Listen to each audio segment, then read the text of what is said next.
할렐루야. 네, 영상으로 참여해 주시는 우리 성도님들도 오늘 동일한 은혜와 복 받으시기를 다시 한번 우리 주님의 이름으로 축복합니다. 따라해 보겠습니다. 이루어지는 하나님의 비전.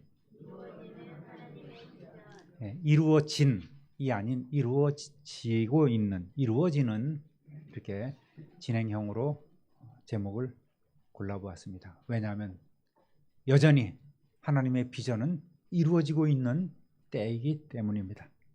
지난주 우리는 복음에는 살 길이 있습니다 라는 제목으로 하나님께서 주시는 복된 소식은 우리가 다 믿어야 하고, 또 그 믿음에 머무를 것만 아니라 그것을 실천해야 내 것이 됨을 나누었습니다. 하나님께서는 요셉을 통하여 당신의 비전을 보여주셨고, 이제 애굽 왕 바로에게 꿈을 주시고 요셉을 통해서 해결책을 주심으로 이방인이고 노예였고 죄수였던 그 신분에서 일약 대제국 애굽의 총리 대신으로 급상승하게 하셨습니다.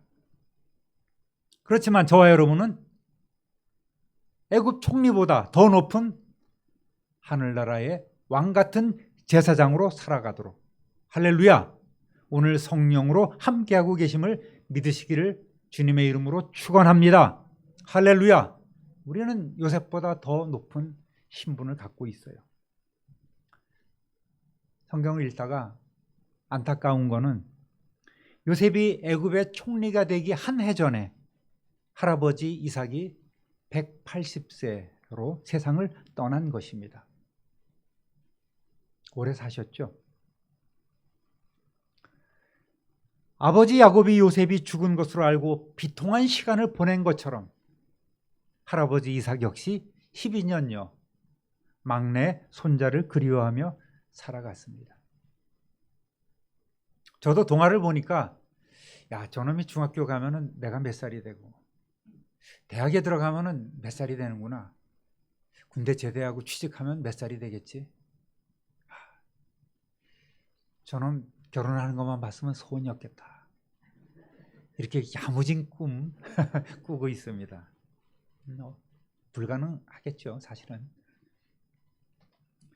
이삭이 1, 2년만 더 살았어도 어쩌면 비록 노년이었지만 그토록 귀화했던 손자 요셉을 만날 수 있었을지 모르겠습니다. 그러나 하나님께서 정하신 이삭의 시대는, 이삭의 시간은 그때까지였고, 이제는 요셉을 통해서 새로운 역사가 시작됩니다.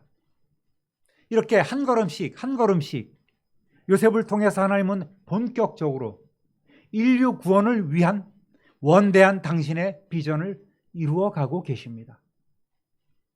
오늘 어떻게 일하실지 기대가 되지 않습니까? 할렐루야.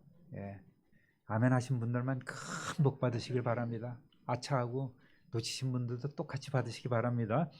하나님께서 바로에게 주신 꿈대로 과연 애굽 땅에는 7년 대풍년과 7년 대흉년, 대기근이 찾아왔습니다.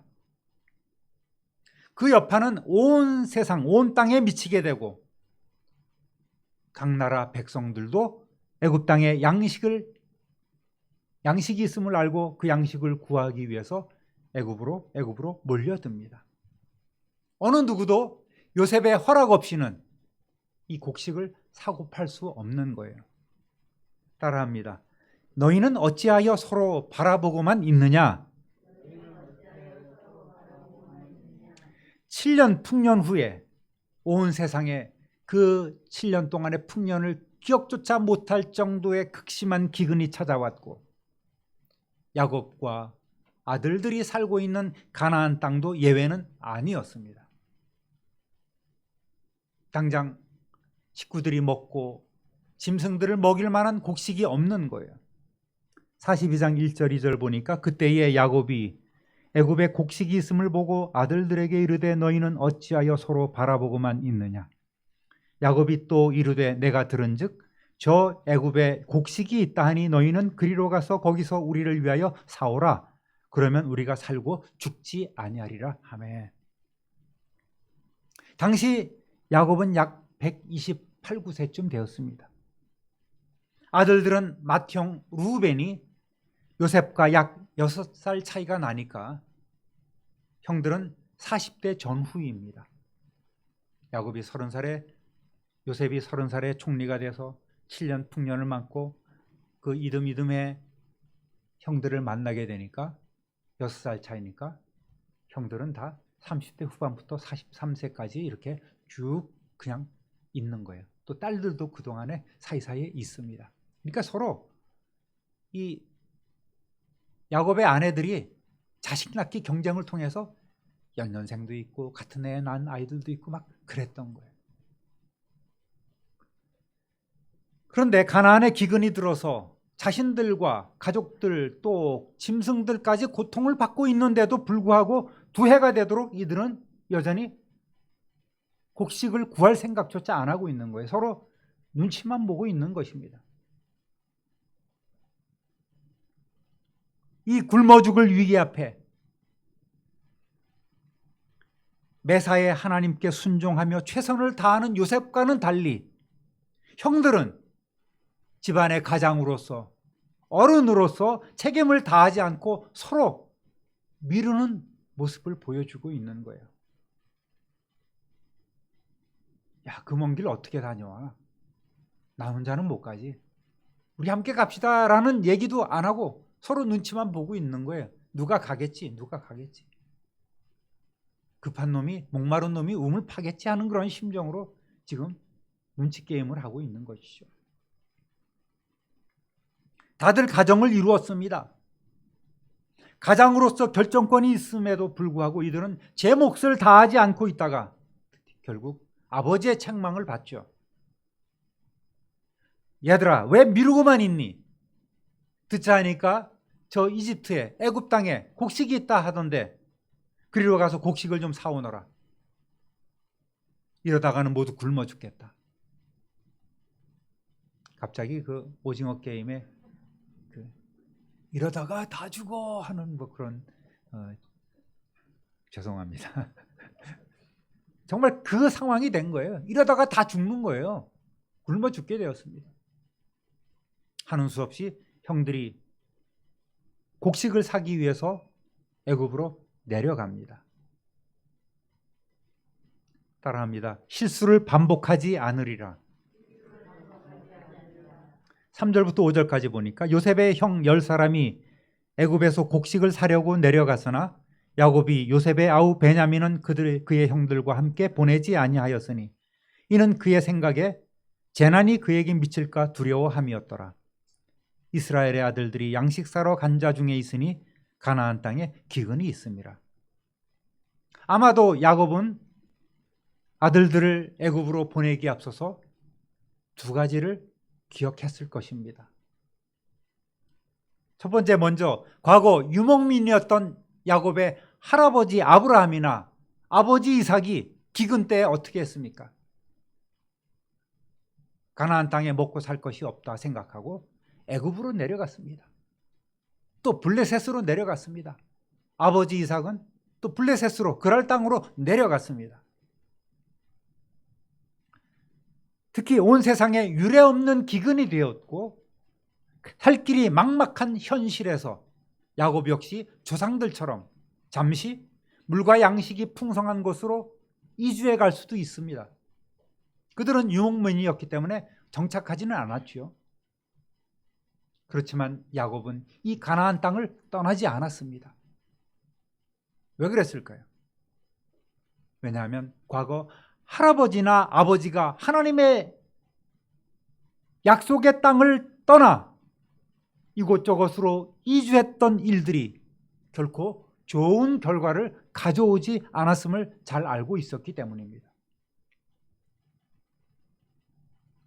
32장에서 야곱과 씨름했던 하나님의 사자가 야곱의 이름을 바꾸어 주지요. 이스라엘이라고 바꾸어 줬습니다. 35장에서 그 언약이 확인되지요. 그만큼 이제 이 야곱의 신앙도 성숙해졌던 것입니다. 35장 10절부터 12절까지 읽어보겠습니다. 하나님께서 이스라엘이라는 이름을 부르시면서 언약을 약속해 주시죠. 하나님이 그에게 이르시되 내 이름이 야곱이지만은 내 이름을 다시 야곱이라 부르지 않겠고 이스라엘이 네 이름이 되리라 하시고 그가 그의 이름을 이스라엘이라 부르시고 하나님이 그에게 이르시되 나는 전능한 하나님이라 생육하며 번성하라. 한 백성과 백성들의 총회가 내게서 나오고 왕들이 네 허리에서 나오리라. 내가 아브라함과 이삭에게 준 땅을 내게 주고 내가 네 후손에게도 그 땅을 주리라. 아멘. 암만 이 가나안 땅에 기근이 들었어도 나는 결코 할아버지와 아버지가 했던 방식대로 살아가지는 않겠다. 할아버지, 아버지는 망신을 당했었지. 여기는 하나님이 분명히 내게 주시겠다고 약속해 주신 그 언약의 땅이야. 조상들에게 약속하셨고 또 후손들이 살아갈 이 약속의 땅 가나안을 쉽게 떠날 수는 없었던 것입니다. 내가 아무리 어려워도 이 땅을 떠나지는 않겠다 이렇게 결단하고 버티고 있는 것이죠. 두 번째로는 야곱은 아직 요셉이 만나보지 못한 태어난 지도 모르고 있는 14살 아래 동생 베냐민은 보내지 않았습니다. 당시 베냐민은 약 24살 정도 되었어요. 가장 사랑했던 아내 라헬을 통해서 얻은 그 요셉을 잃어버리지 않았겠습니까? 그래서 이 베냐민은 107세에 노년에 얻은 아들이기도 했고 또 이 베냐민을 낳다가 라헬이 죽었기 때문에 더더욱 특별한 애정을 갖고 있었습니다. 그러니까 나이 차이가 많이 나는 형들을 따라서 보내기도 좀 그랬고 형들도 믿업지 않았고 형들을 따라갔다가는 또 무슨 사고를 당할지 모른다는 염려가 있었기 때문에 도저히 보낼 수가 없었던 것입니다. 그런데 요셉에 이어서 아버지의 사랑을 독차지하고 있던 이 베냐민을 형들은 시기하고 있었을까요?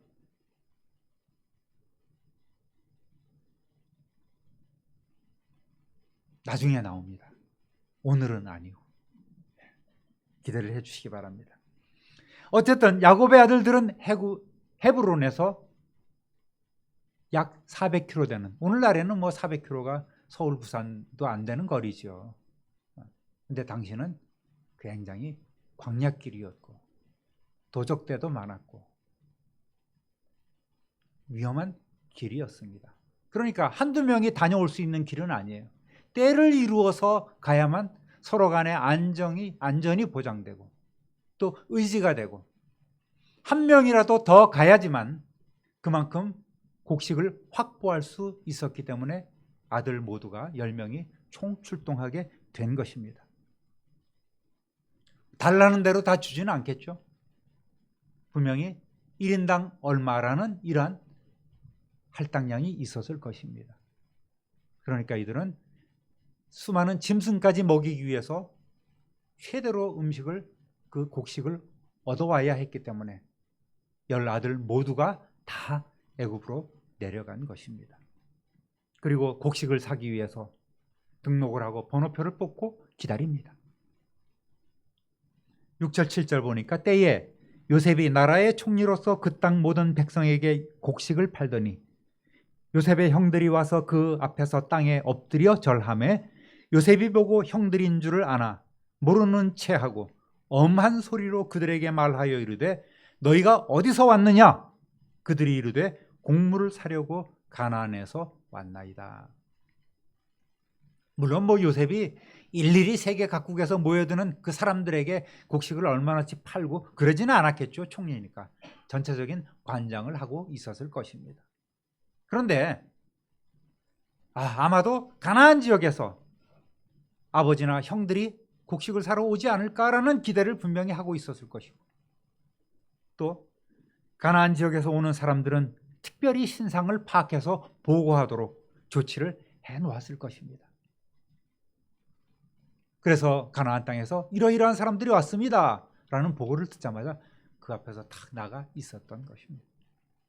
드디어 20년이 더 지난 시간에 요셉과 형들의 만남이 이루어졌습니다. 그리고 그 만남은 37장 7절에서 요셉이 꾼 우리가 밭에서 곡식단을 묶더니 내 단은 탁 일어서고 형님들의 단은 내 단을 둘러서서 절하더이다 라는 첫째 꿈을 하나님께서 이루게 하신 순간이었단 말입니다. 37장에서 사용했던 단어와 42장에서 사용했던 절하다는 그런 단어가 똑같은 단어입니다. 쏴라는 원어를 갖고 있습니다. 따라합니다. 이루어지는 요셉의 꿈, 요셉의 꿈이 아니라 요셉의 꿈 이렇게 읽어야 돼요. 왜? 뒤에 이 물음표가 붙어 있기 때문입니다. 우리는 꿈쟁이 요셉이란 말을 참 많이 합니다. 많은 이들이 설교나 강연을 통해서 놀라운 성공 신화를 이룬 요셉의 예를 들면서 꿈을 갖자, 큰 꿈을 꾸자. 꿈은 반드시 이루어진다. 비전을 품자. 소년이여 야망을 가져라. 10대여 도전하라. 이렇게 긍정적이고 적극적인 사고를 통해서 모든 것을 대할 때에 반드시 성공할 수 있다고 이렇게 외치고 있습니다. 꿈을 꾸며 열심히 노력하면 요셉처럼 고난이나 환경을 극복하고 훌륭한 사람이 될 수 있다고 말합니다. 그러나 먼저 생각해야 할 것은 요셉의 꿈은 우리가 흔히 생각하는 자신의 성공이나 인생의 목표를 의미하는 꿈이 아니란 것입니다. 요셉의 성공 원리는 그러한 것이 아닙니다. 요셉이 아주 쪽집게 도사였습니까? 탁월한 꿈 해몽가였습니까? 또는 내가 비록 지금 감옥에 있는 죄수의 몸이지만 내가 반드시 이 모든 것을 극복하고 애굽의 총리가 되어야 되겠다는 원대한 꿈을 품고 그것을 이루기 위해서 끊임없이 소통하고 도전을 한 사람이었습니까? 말도 안 되는 소리죠. 결코 그렇지 않습니다. 요셉의 꿈은, 요셉의 비전은 애굽의 총리가 되는 것이 아니었단 말입니다. 성경은 요셉이 믿음의 사람이었고 인내심이 있으며 총리가 되겠다는 비전을 품고 어려운 가운데서도 최선을 다했기 때문에 그는 애굽의 총리 대신의 지위에까지 올랐다고 결코 이야기하고 있지 않습니다. 그는 어릴 때 꾸었던 꿈을 자기 비전으로 삼은 것도 아니었습니다. 아싸, 형들의 곡식단이 내 곡식단에 절을 하네. 해와 달과 별들이 11별이 내게 절을 하네. 좋아, 나는 반드시 이렇게 만들고 말 거야. 엄마 아빠 형들이 모두 내게 절하게 만들 거야. 이렇게 그의 비전으로 삼은 것이 아니었다는 말입니다. 42장 8절 9절 읽어보겠습니다. 요셉은 그의 형들을 알아보았으나 그들은 요셉을 알아보지 못하더라. 요셉이 그들에게 대하여 꾼 꿈을 생각하고 그들에게 이르되 너희는 정탐꾼들이라. 이 나라의 틈을 엿보려고 왔느니라.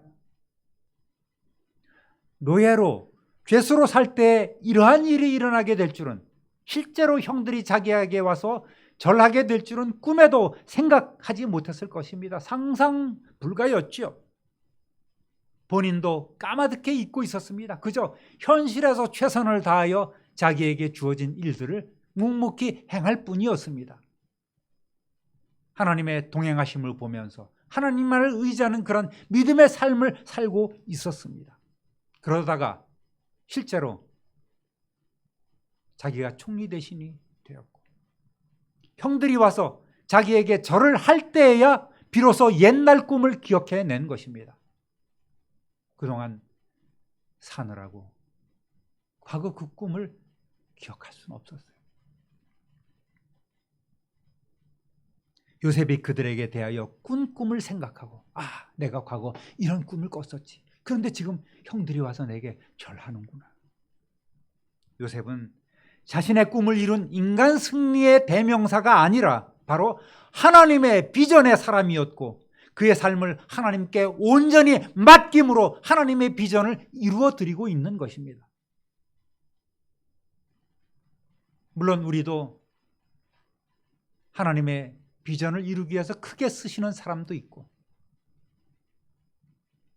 때로는 어떤 사람은 자신의 꿈을 이루기 위해서 집요하게 성공의 길로 향하는 사람이 있을 것입니다. 그러나 그 모든 것이 다 하나님의 섭리 안에 있음을 우리는 인정해야 합니다. 핵심은 내가 하나님의 도구라는 의식이에요. 내가 어떤 일을 하든지 어떤 상황에 있든지 나는 하나님의 영광을 위하여 살아갈 것이다 라는 그런 마음가짐이 중요하단 말입니다. 어떤 상황 속에서도 성실함을 통하여 최선을 다하는 요셉을 하나님께서는 붙잡으시고 그를 통해서 하나님은 일하신다가 오늘 우리 성도들에게 주는 교훈입니다. 사랑하는 참빛누리교회 성도 여러분, 오늘도 우리에게 공급해 주시는 하나님의 지혜와 능력을 내가 아닌 주님을 위해서 사용하시고, 할렐루야, 나의 지혜가 아닌, 나의 능력이 아닌 하나님의 지혜요 하나님의 능력입니다 라는 고백을 하기를 주님의 이름으로 축원합니다. 또 하나님의 권능의 손에 붙잡혀서 정말 귀하게 사용되는 하나님의 비전을 이루어드리는 도구 되시기를 우리 구주 예수 그리스도의 이름으로 축원합니다. 축원합니다. 축원합니다. 참 좋으신 하나님 아버지, 오늘 말씀을 통해서 요셉을 붙잡으시고 그를 사용하셔서 하나님의 비전을 이루어 가시는 놀라운 일들을 저희들은 바라보았습니다. 오늘 우리도 하나님의 능력의 손에 붙잡혀 크게 쓰임받는 일꾼 되기를 원합니다. 비록 세상에서 이름을 높이며 어느 누구에게나 인정받는 유명한 사람이 되지는 아니할지라도 향기처럼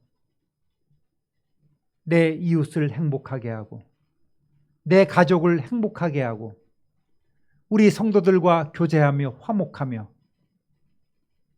따스한 온기를 나눌 수 있는 주님의 백성들 다 되게 하여 주옵소서. 나보다 남을 낮게 여기고 잘 말할 줄 아며 더 잘 섬기는 여건과 환경을 갖게 하여 주옵소서. 이전보다 더 주님 사랑하게 하시고 이전보다 더 주님께 가까이 가며 놀라운 신앙의 소유자로 성숙되는 우리 모두가 되게 하여 주옵소서. 어려운 때일수록 내 이웃을 돌보는 우리 성도들이 되기를 소원합니다. 그러한 위대한 주님의 일꾼, 또 어둠의 세력에 향해 담대히 맞서며 기도의 능력을 드러내는 그리스도의 좋은 병사들 되게 하여 주옵소서. 감사와 찬송과 영광을 하나님께 돌리옵고 사랑 많으신 우리 구주 예수 그리스도의 이름으로 축복하며 기도 올립니다. 아멘.